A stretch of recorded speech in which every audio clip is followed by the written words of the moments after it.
Bailey, at the moment, talk to us about the mood in the camp. It's obviously a difficult Easter period. Have the players been able to sort of park that, put it behind them, and now focus on these next 6 games? Yeah, of course. We're still in a good position in the table, still right up and amongst it. Even after a couple of results that maybe, I think the point away to Barnsley actually wasn't a bad result. Performance probably frustrated us a little bit, but the result wasn't actually too bad.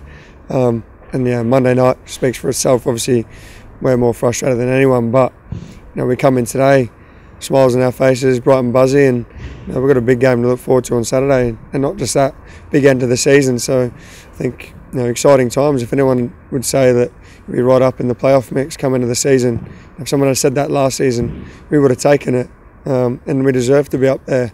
And hard work and dedication has got us there, and that it's important we keep doing that now till the end of the season, and hopefully it'll be exciting end to the season for us with the playoffs.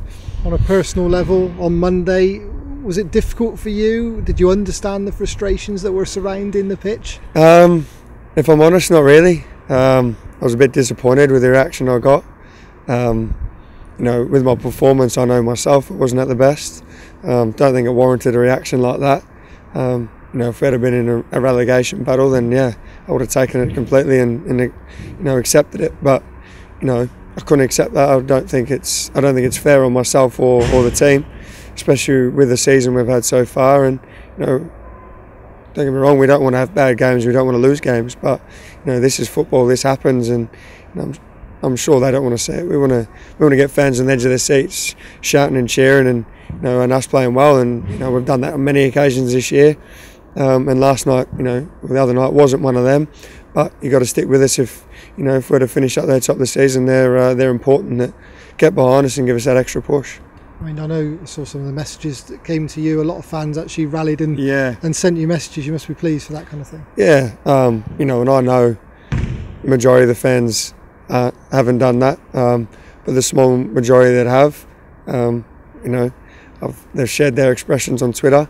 Most positive, to be honest, which is thank you to everyone for that. That's helped me get through it overnight. But after a good night's sleep, you wake up refreshed and start again and get on with it. It's one of them. But the support this year has been incredible, and it's partly the reason of why we've done so well. And I can't express enough how important that is, for myself and for everyone. That we have everyone's full support. 99% have been there and still support us. I'm sure that small 1% that maybe give me those boos and stuff. You're entitled to your opinion, but it certainly doesn't help. And on Saturday at Millwall, which is another huge game, the two teams locked on the same points just outside the playoff picture.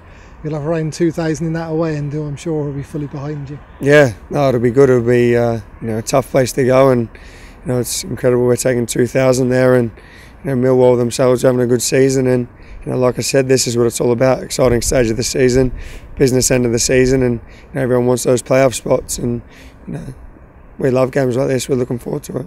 New Year's Day was the last time they were beaten in the league, 14 unbeaten in the Sky Bet Championship. And it's kind of culminated at the same sort of time that a countryman of yours has arrived back at Millwall. He's done a fantastic job since he's arrived back there, has he, behind the scenes? Yeah, I'm sure he has. He'll tell you as well. He's an ultimate professional, and it's a fairy tale for him to come back to Millwall where he kickstarted his career in England.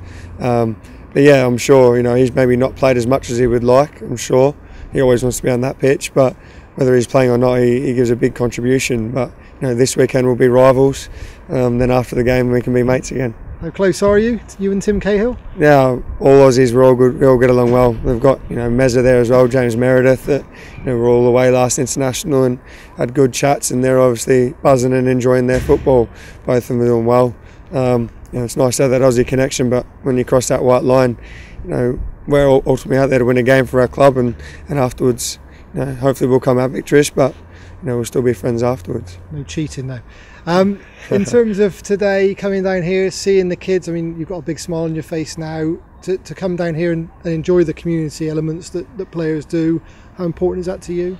Yeah, it's important that the kids get to run around and burn off all that chocolate they've eaten at the weekend, and there was a lot of energy here today and a lot of smiley faces, and I think that says it all. The sun was out, believe it or not. Now it's starting to rain, but it was a beautiful day. Kids were out having fun, and it's what it's all about. Us as players coming down and enjoying the community and giving our input back and being able to have a kick around and run with the kids, because majority of these kids are there every weekend supporting us through the good times, through the bad times, and sometimes you need to come down here and these kids forget about performances the other night and give you a cuddle and say you're the best.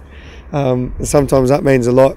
It's nice for us to be able to come and do that, but it means a lot for us as players to be able to get treated like that from them as well, so it's good.